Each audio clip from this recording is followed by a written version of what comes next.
Hello, and thank you for joining us for our conversation on communities, climate action, and new U.S. leadership, with a focus on how the new White House's climate, energy, and environmental justice plans can translate to action at the local and tribal scale. My name is Angie Hacker. I'm CEO and Principal Consultant of Prosper Sustainably. I'll be moderating today's discussion and synthesizing some ideas and insights as we go through on a shared document, which you could follow at the link that was emailed to you in advance of this event, and a link that will be shared in the chat. I'm fortunate to work with each of the three impact-making organizations co-hosting today's event, who you're going to meet in just a moment, and we are very excited to welcome our esteemed guest, David Hayes, who was recently appointed as a Special Assistant to President Biden for Climate Policy. So welcome, David. We are overjoyed, by the way, to be welcoming also 600 community serving practitioners and experts that are registered for this event. They are participating from all walks of the United States, from Alaska to Delaware. So clearly, many of us are here because we want to accelerate meaningful climate action at the community scale in collaboration with new leadership at both the White House and in Congress. And if you're like me, you are seeing a dizzying amount of transformational federal policy and spending plans that are in the works right now. So it means it's a pivotal time to be connecting. Next slide, please. So here's our agenda for the next hour, and I want to start with introductions. First, I want to invite attendees to introduce yourself over chat and just take a moment to thank each of you for your leadership and commitment to protecting communities in your neck of the woods, especially amid the last year's crises and lingering budget challenges. The climate crisis facing all of us, and especially our frontline and historically disadvantaged communities in the United States, is obviously more enormous than we will tackle in this hour, but we hope there are more ways to engage on mutual goals. So before I introduce Mr. Hayes, I'm going to introduce each director of the co-hosting organizations for brief remarks. After we hear from Mr. Hayes, we are going to facilitate Q&A, so please feel free to submit questions anytime in the question box. So not in the chat, in the question box, please. So first up, I am pleased to introduce Beth Gibbs, Executive Director of the American Society of Adaptation Professionals. It was actually within ASAP's Policy and Practices member group that the idea for this event originated, so I'd like to recognize my fellow group leads and thank them for lending us their monthly regular meeting time.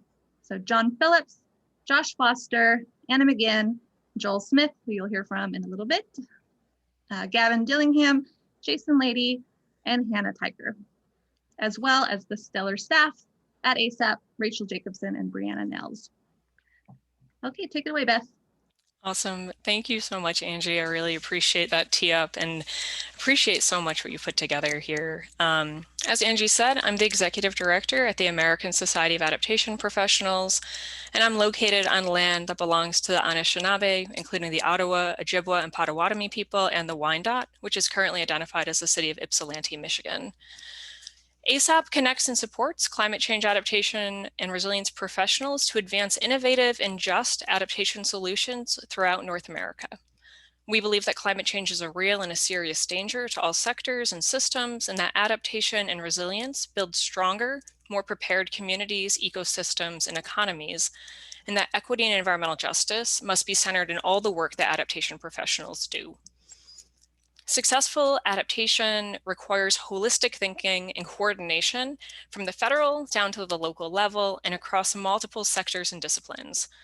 Gone is the time when we can attempt to deliver single issue solutions to our complex community challenges, and ASAP membership is broad and diverse as it's representative of that belief that we need to hear all voices from all corners to make sure we're discovering and replicating strategies that serve all of our communities. Our network is full of leaders and change makers with diverse backgrounds and lived experiences, those who are coming into this work who are young people seeking to move themselves and their communities out of harm's way, people who have decades of formal education and professional experience, and those who have lived and learned an ancestral knowledge that they bring forward through their adaptation work. I want to specifically thank Angie again and for organizing this, and ASAP's policy practice member group for their efforts and leadership defining ASAP's policy priorities, which you can see on the screen now. We're using these as a foundation for creating the enabling environment for adaptation solutions at all levels of government.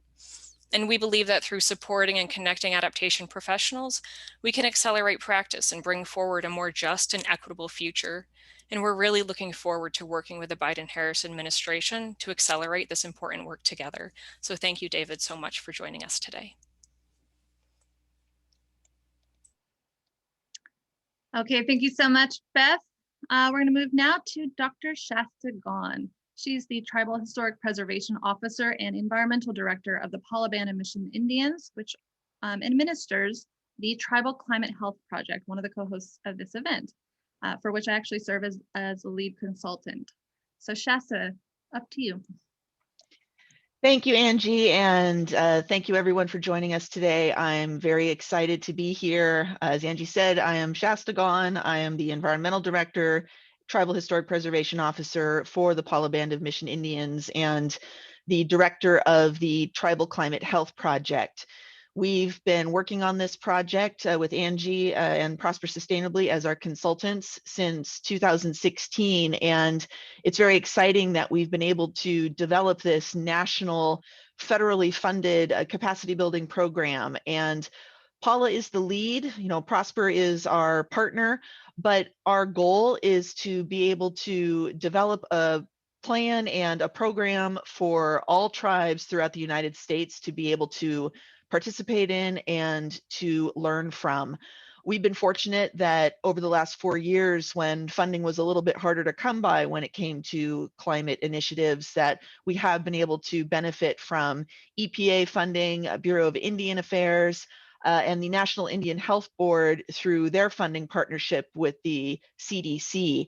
And our point with this project is to arm our tribal serving professionals with the ability to build climate resilience, and in particular with a focus on health and well-being, as well as community engagement.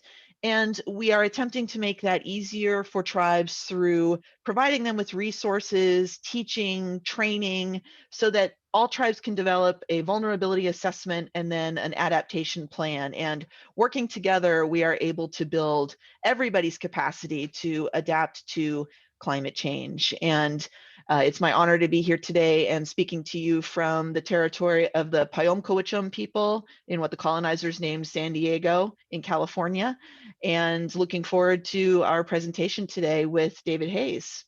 Thank you. Okay, and finally, I would like to introduce Kate Wright, Executive Director of the Local Government Commission, which administers the California Climate and Energy Collaborative. Thanks, Kate. Thanks, Angie. Happy to be here for this critical and timely conversation. At the Local Government Commission, we have worked on climate and sustainability issues for almost 40 years. So we are really thrilled to see that these issues are given top priority within the Biden administration, and excited for this conversation.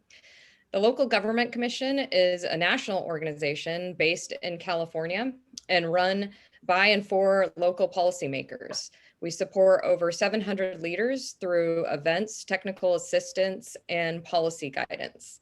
We work in 5 intrinsically connected program areas: climate change, community design, energy, water, and our Civic Spark National Service Program. We have a number of initiatives that offer technical assistance, peer learning, and best practices for local governments on climate change, including the ones listed on this slide. SEEK, the California Climate and Energy Collaborative, which supports California local governments to save energy, reduce greenhouse gas emissions, and accelerate climate action. ARCA, the Alliance of Regional Collaboratives for Climate Adaptation, which is a network of leading regional collaboratives from across California that works together to advance adaptation statewide and to increase local capacity to build community resilience. And finally, Civic Spark, a governor's initiative AmeriCorps program that we administer in partnership with California's Governor's Office of Planning and Research. And this program places over 100 fellows annually at project sites across California to build local government capacity to address emerging environmental and social equity resilience challenges such as climate change, water resource management, affordable housing, and mobility. So we are so excited to be here, excited to have such great participation from all over the nation. And we hope that we can work with you and utilize the resources of all of the groups represented here to advance the dialogue both nationally and at the ground level where a lot of this happens. So thank you so much, Mr. Hayes, for joining us and taking the time to be with us. Well, thank you so much to each of the three co-hosting organizations for your unwavering work on climate change in communities and for helping to pull together this conversation. So without further ado, I would like to welcome Mr. David Hayes, who's encouraged us to call him David, and he's graciously agreed to share his insights on the topics that the three co-hosts raised, which are on your screen on the left. And after his remarks, I'll moderate some facilitated questions, like I said, first from the co-hosts and then from those that submit your questions in advance through that Q&A box. So let me tell you a little bit about our guest. David Hayes is Special Assistant to the President for Climate Policy. He is a senior member of the National Climate Advisor, Gina McCarthy's White House team, which is advancing the Biden administration's climate conservation and clean energy priorities. And before that, he was the executive director of the State Energy and Environmental Impact Center at the NYU School of Law. And he has also served roles as Deputy Secretary and Chief Operating Officer at the U.S. Department of Interior for Presidents Barack Obama and Bill Clinton, among a long list of other very prestigious roles, which I will drop in our links, the full bio. Thank you, David. I'll leave it up to you. Thank you, Angie, for that generous introduction. And I'm only sorry that the folks out there have to look both at a picture of me and me talking at the same time. That's a little much. But Angie, thanks for helping moderate this and put this thing together, and also for the organizers, Beth Gibbs, Kate Amice-Wright, and SHASTA Gone. It's exciting for me to be talking to so many climate practitioners out there from all around the country. You all know how serious the climate crisis is, and you're committed to combating it. Your work is absolutely vital, and I'm particularly pleased because prior to taking this job, as Angie mentioned, I was with the State Impact Center at NYU and worked very closely with many of the progressive states and progressive cities and counties that during the Trump years were showing the way on climate and continue to do so. And many of you kept at it during those tough 4 years. And now the sun is coming up again. And I want to talk a little bit about why we should be encouraged and what we can do together. And as an introductory point, in addition to talking about the importance of states and cities, I want to say a special word about tribes. From my time at the Department of the Interior, where I worked with many, many tribes around the country, I know how important tribal self-government is and tribes' fierce commitment to their homelands and to the lands and waters that have sustained them from time immemorial. And it's no surprise that tribal communities are on the front lines of the fight against climate change, and I salute all of you for it. So I'm now excited to be working with President Biden in the White House. What you see in the background is not the White House. Most of us are still remote. We're starting to thaw a little bit, and I go down to the White House a couple of times a week, and within, I'm told, 2 or 3 weeks, we'll be down there all the time. But I also had the honor of working on the campaign and on the transition effort even before the election, and then after it, the run up to the January 20th inauguration. And I've been inspired for the last many months here, from the beginning really of Joe Biden's run for president, about his recognition that climate is one of the 4 crises that we are dealing with, including the coronavirus crisis, the economic crisis, and the racial reckoning that is underway in our nation. And to state the obvious to all of you, but important to dwell on, climate has never been prioritized in this way, not even close. And also the way the president talks about climate is it's not as an isolated, abstract policy issue, but intertwined with our way of life, including the vitality of our economy, our health, and the inequities in our society. The president, in terms of the economy, for example, says that climate to him means jobs. And he recognizes that to fight climate, we need to transition to a clean energy economy. We need to build new wind and solar facilities, new transmission lines, develop whole new industrial complexes with major new supply chains, like we are beginning to see unfolding, for example, in the Northeast with the birth of a vibrant offshore wind industry. And some of you may have tuned into the major announcement we had Monday of this week on that score. We also need to innovate as a country, put America's entrepreneurial spirit to work in improving battery technology and so much more.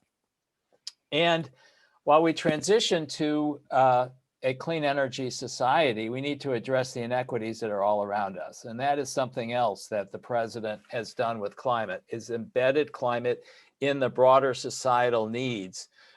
It's really the concept behind the Green New Deal, reformulated in a Joe Biden way. But what he talks about a lot, and which I'll get into a little more detail, is the need to recognize environmental injustice that's prevalent throughout America. Fence line communities have disproportionately borne the brunt of unhealthy pollution from fossil fuel burning power plants and other industries for decades.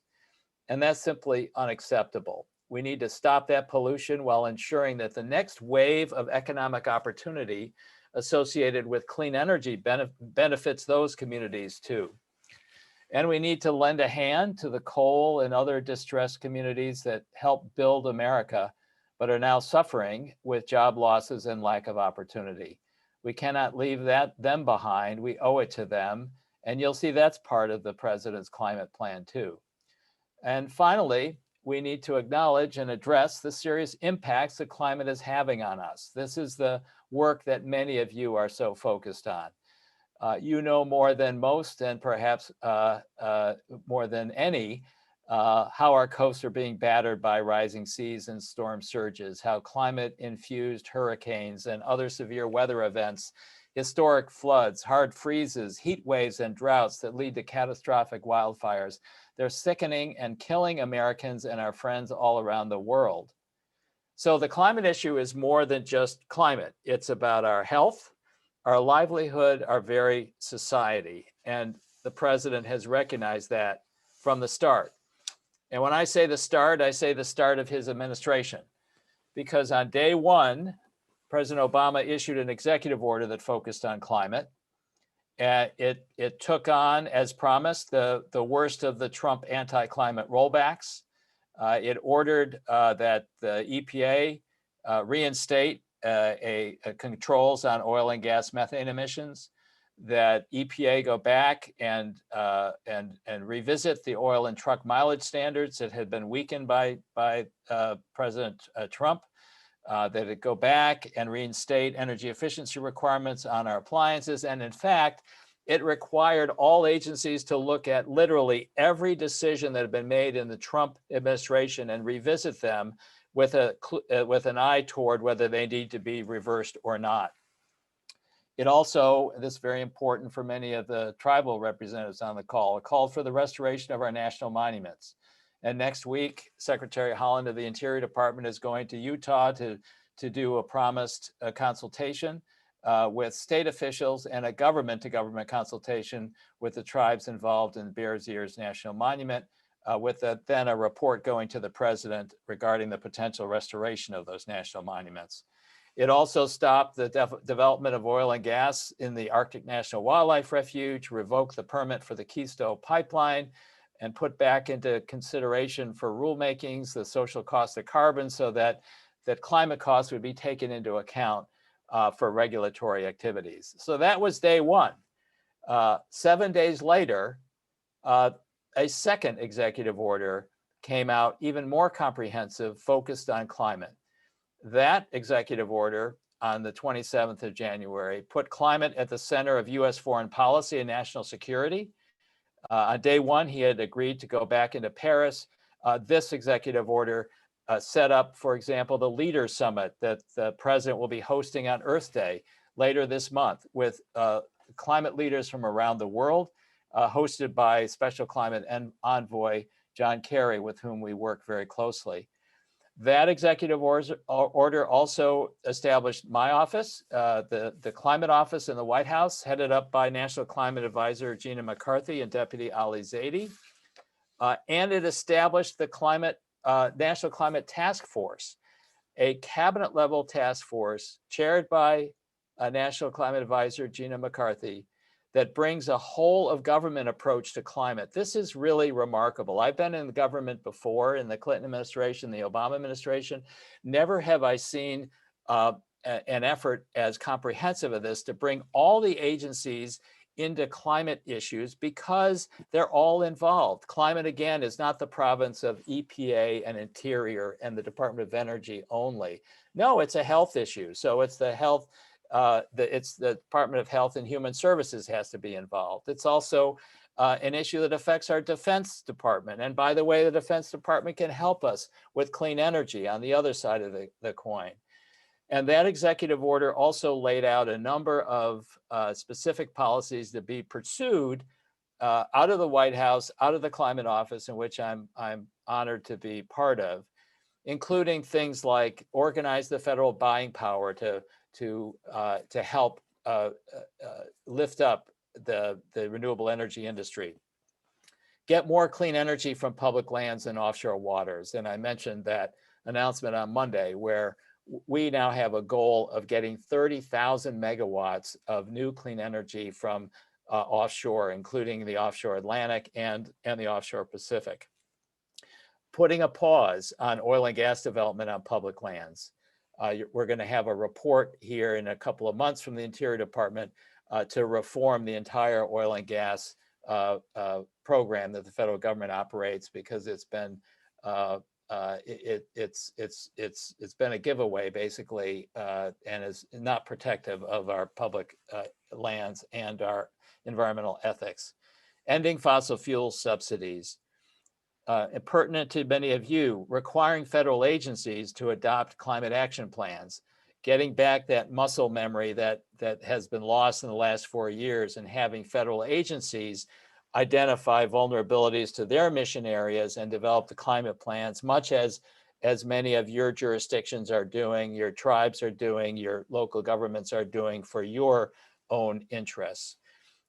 Also importantly, that executive order called on federal agencies to develop data and information products to help you, well, federal agencies and you as in everybody in America, or at the state level, local level, tribal level, to identify climate vulnerabilities and get access to climate-related information that'll help state, local, tribal governments in climate planning and resilience activities. I hope we talk about this a little bit more in the Q&A, because it's really an important function that the federal government can provide, not to make your decisions, but to help you make the right decisions when it comes to adaptation.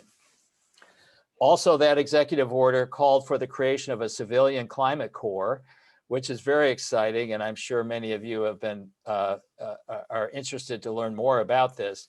The idea is to mobilize the next generation of conservation and resilience workers and maximize the creation of accessible training opportunities and good jobs. The idea is to basically consolidate the concept of conservation corps that is now in a much smaller way scattered through the federal government and also many state governments, bring it together and build it up. And in fact, to jump ahead, in the president's jobs plan, which he just announced in Pittsburgh a couple of days ago, he's asking Congress for $10 billion to fund this civilian climate corps. This is no small potatoes here. Also, that executive order on January 27th said we're going to work toward the goal of conserving at least 30% of our lands and waters by 2030. So there's a huge conservation piece to the climate agenda.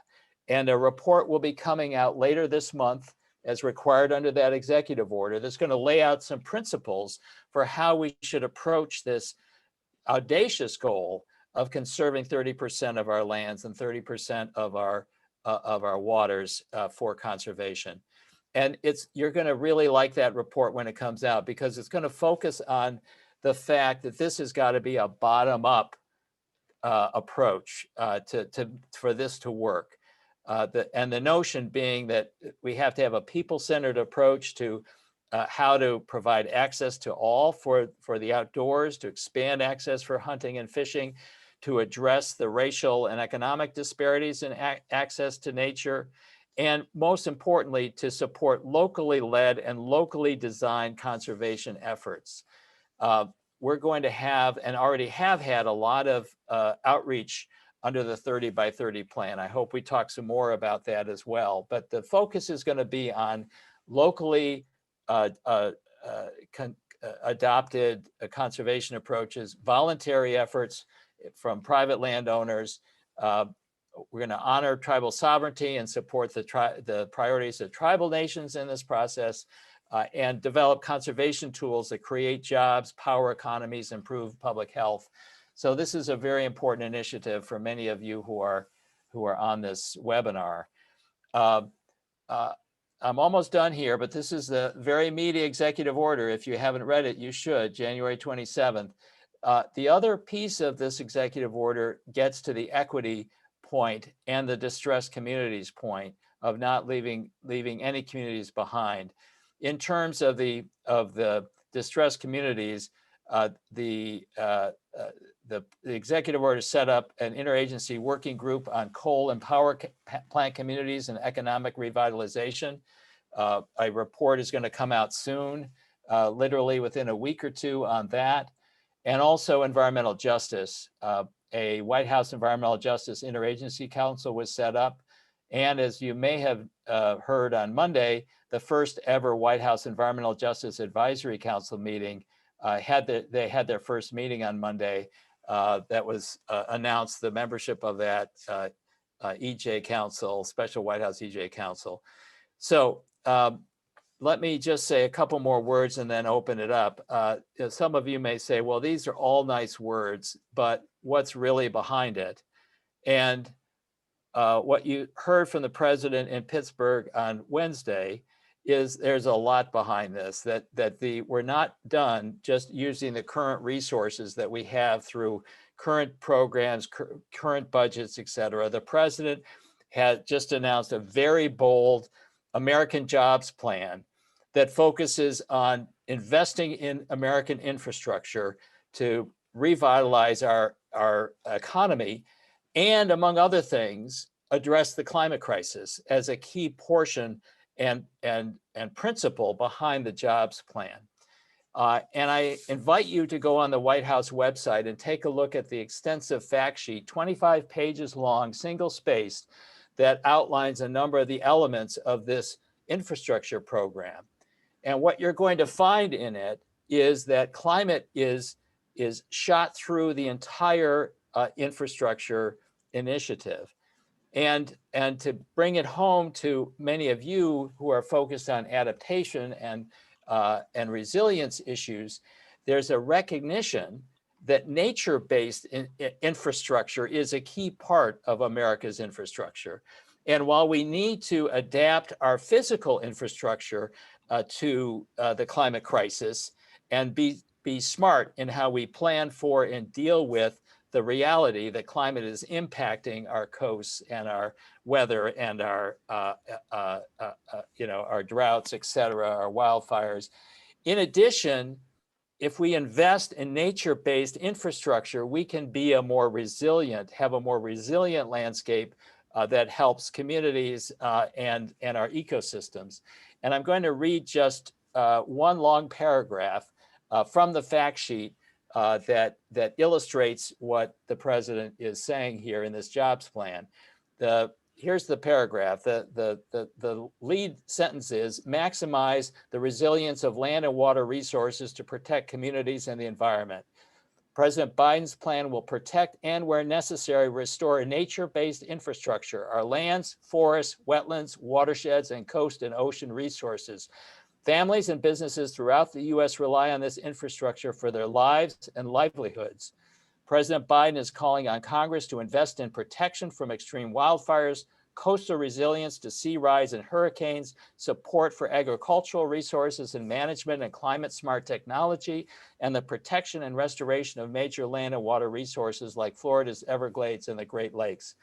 Additionally, the president's plan provides funding for the Western drought crisis by investing in water efficiency and recycling programs, at tribal water settlements and dam safety.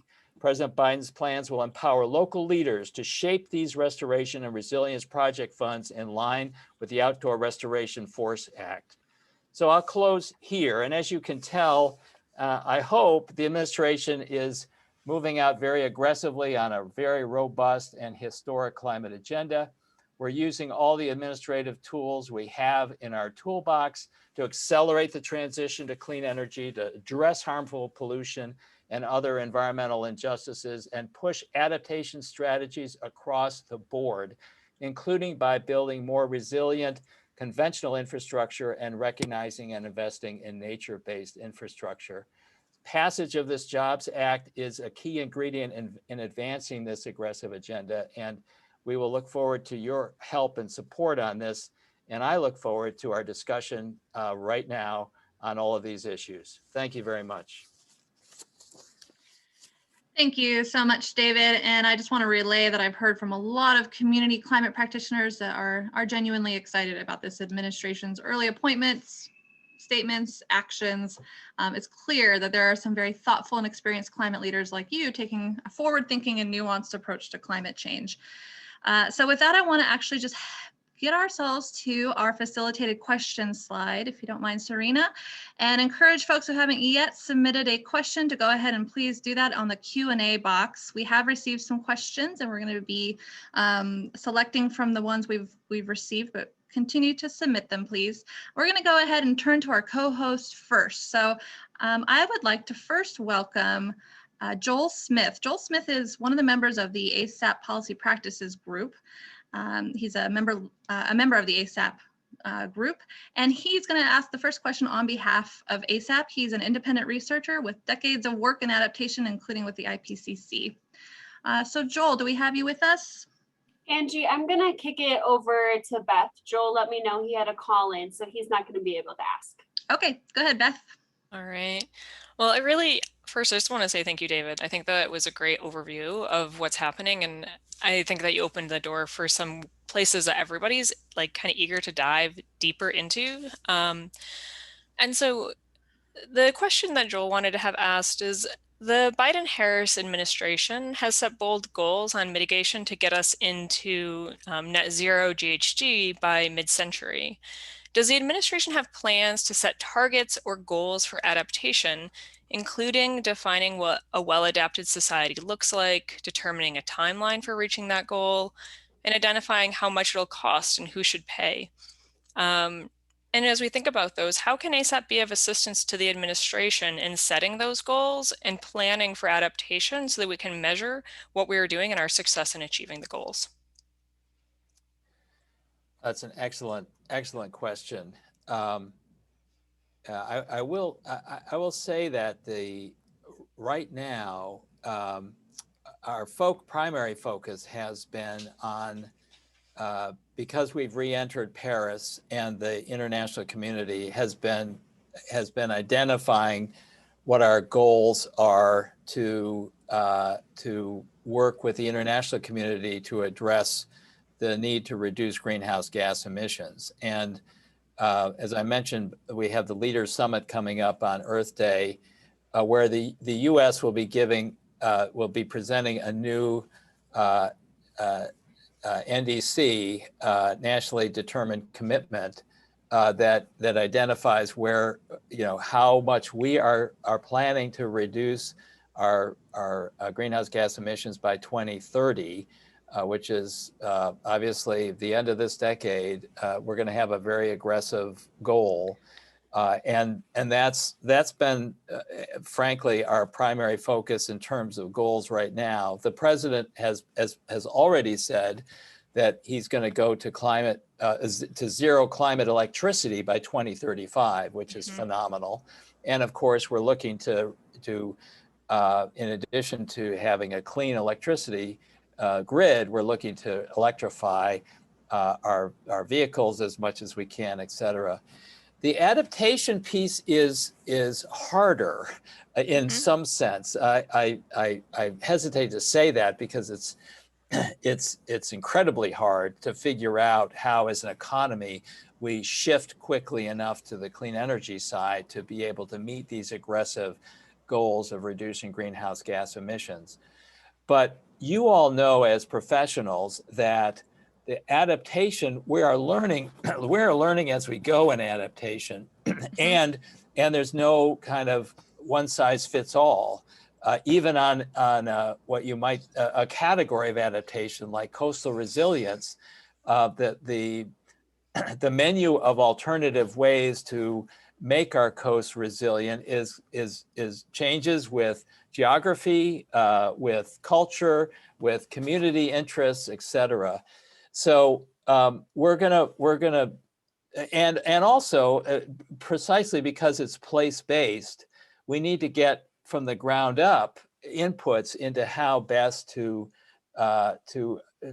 quantify the need and much less identify the goal.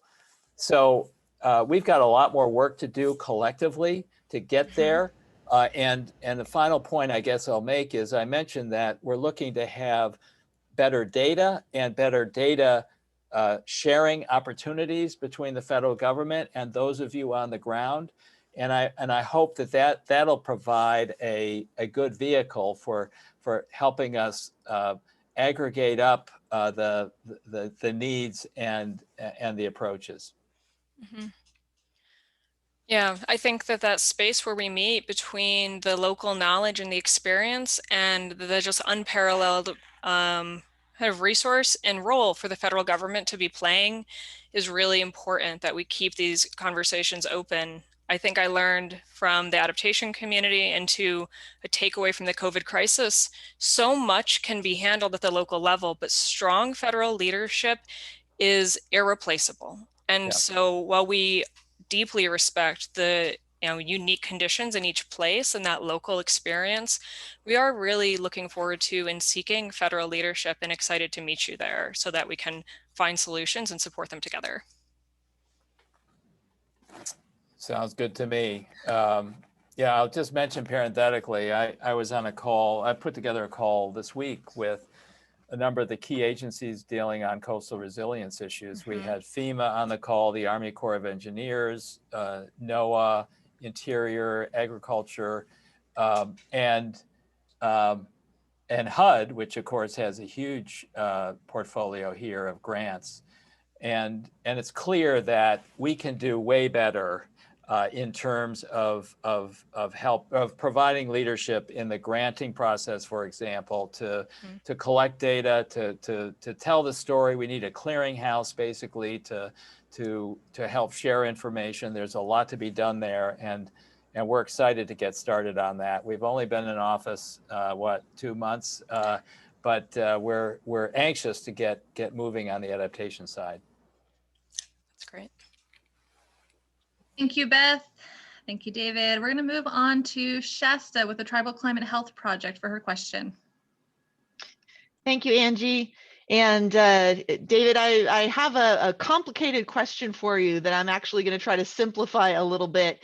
And I've been looking in the questions and seeing some of my dedicated tribal colleagues like Nikki Cooley from the Institute for Tribal Environmental Professionals and Stefan Tangen from the North Central Climate Adaptation Science Center, Anne Marie Chischilli, Executive Director for ITEP.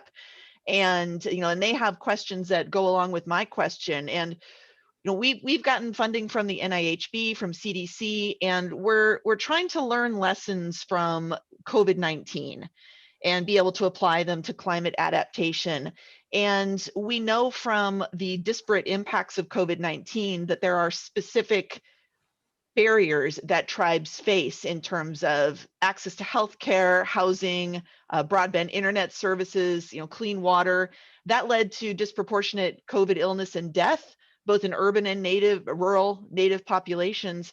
And we see the same thing happening with climate change. So in light of that, what kind of specific federal actions can the administration support to help tribes and other frontline communities get access to the services and the infrastructure and the resources they need, not just for crises like COVID, but for all of these upcoming climate crises? Excellent question, and I offer several different perspectives here.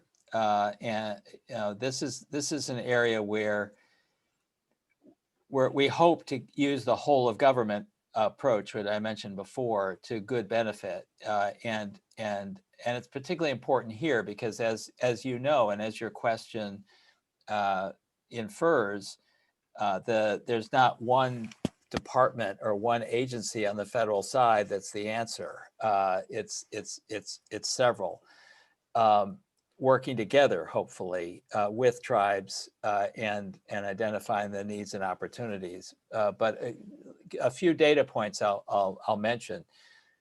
That second executive order on January 27th requires the Department of Health and Human Services, which of course includes the Indian Health Service and the CDC, et cetera, to set up a new office called the Office of Climate Change and Equity, reporting directly to Secretary Javier Becerra, and to pull together the health and the climate impacts under the broad umbrella of HHS, an agency with incredible breadth and strength in the health area and health delivery systems. So I think that new office is going to be really important. We're looking to find leadership for it right now with the help of presidential personnel, and I think they'll be an important new player. And obviously, IHS is an important player. In terms of the broader issues of adaptation, the Department of the Interior is very focused, I know, on respecting tribal needs in this area and ensuring and providing resources for tribes to be able to access funds and expertise and to work together on identifying vulnerabilities and developing adaptation plans and that sort of thing. But I know that other agencies like NOAA and others are also interested, and part of the challenge that we are finding is that in the last 4 years, these programs have been starved or never developed, and we're trying to to get them going again and get them coordinated. But this is going to be an important area where all of you should be advocates for and push the federal government for us to do more here. But I can assure you that in the White House, we're very focused on these issues, and we're going to do our best to bring the resources to bear that are needed for tribal communities as well as other communities, obviously. Thank you for that. And you know my email address, so. Yes, I have it. And Brian Newland is going to be the new Assistant Secretary I guess he's the Deputy Assistant Secretary for Newland Affairs, for Indian Affairs at Interior. And he's a close friend and a wonderful tribal leader, and looking forward to working with him a lot on these issues. Thank you. Thank you, David. Thank you, Shasta. And last but not least, Kate with Local Government Commission has another question. Then we're going to turn it to the audience questions, which we've received 66 of. So we will be judicious and get to probably 2 or 3. Great, thanks. So David, I'm curious to hear, I mean, this is a very impressive agenda and so much momentum already. And I'm wondering, how are you going to coordinate across agencies to ensure that not just the climate programs that we're looking at have obviously that lens, but also that all investments are made in a way that takes into consideration climate resilience and mitigation as well. So we have the climate task force that's really exciting. And I'm wondering if you anticipate having something equivalent to the Partnership for Sustainable Communities in California. We have the Strategic Growth Council that operates in a similar function and has done a really good job at interagency grant programs and technical assistance to ensure that when we think about housing, we are connecting that to our transportation investments and decisions, and all through a lens of resilience. So can you dive a little bit deeper in how that interagency piece will work and how we can look at climate resilience in all investments? Yes. There are a couple of important ways we're doing it. One is it's a little bit inside baseball, but those of you who have worked with the federal government know how important the budget office is, or if you worked in any government, you know how important the budget office is. The Office of Management and Budget in the White House complex, of course, has the budget component in it, and the budget office has typically been segmented by sort of clusters of agencies with a specific principal deputy doing work for 3 or 4 major cabinet agencies, another doing another 3 or 4. We now have a climate oriented principal administrator at OMB who is looking at budgets across the agencies and thinking about climate. And in fact, today, the administration is releasing its proposed budget agenda for fiscal year 22. And I invite you to look at when you can find it online, which may be as soon as today. Look and see how climate is infusing programs across the federal government. And it's because of this very conscious effort to have OMB's budget operation be cross-cutting to look at climate issues. There also the National Environmental Policy Act, which is, of course, the key law that is used to evaluate and consider alternatives for projects that involve federal money or federal permits. The first executive order actually required that in connection with implementing NEPA, that climate impacts be taken into account for all projects. And I was literally on a Zoom call before this with folks at the Council for Environmental Quality, which implements NEPA, talking about how to make sure that we deal with the fact that Trump tried to restrain NEPA and roll back aspects of it and reinfuse it with the climate considerations that are so important. And we have a pathway to do that, and will do that. And then finally, I guess, I would mention that on a less systemic effort way, but a practically important way, we in the White House Climate Office are pulling together the agencies where we see overlap and the need for cooperation, and are just taking it on ourselves to make sure those agencies are working together. The climate resilience meeting or coastal resilience meeting I had earlier this week is just an illustration of that. But this will be, having been in government before, and many of you are in governments, whether it be tribal governments or local governments or whatever, this is always a challenge, right? To get the parties talking together, to make sure everyone knows what they're doing, and to pull together to understand and help to implement in a mutually supportive way important policies like adaptation. So it'll be a work in progress, but we're giving it a high priority, and it's very consistent with one of the president's highest priorities. So that really helps as well. I think to that, if I could add in, I think David, here it's so important too that talking across the federal agencies, but then also getting input from this kind of community and like the intermediaries that we represent. Because as you know, adaptation and resilience work has been taking place on the ground over the 4 years against the odds of having an unresponsive Fed. And now it's important that those views of how programs have been applied comes back up so that we're not just feeling like something new has to get built when there's trust and relationships and action that can be really amplified and built upon. Well, yes, and we'd love your ideas in how best to capture that learning that you guys have been doing, and including obviously, you know, many of us have had worked with and worked in and have relationships with states and local governments, et cetera, tribal governments. But to the extent that you guys can help us, you have my email address now, organizers of this, and we would welcome your ideas on how we have to tap into that.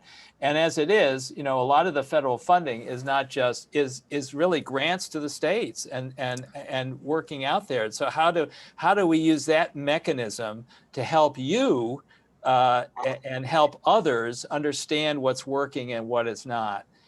This is not a case where the federal government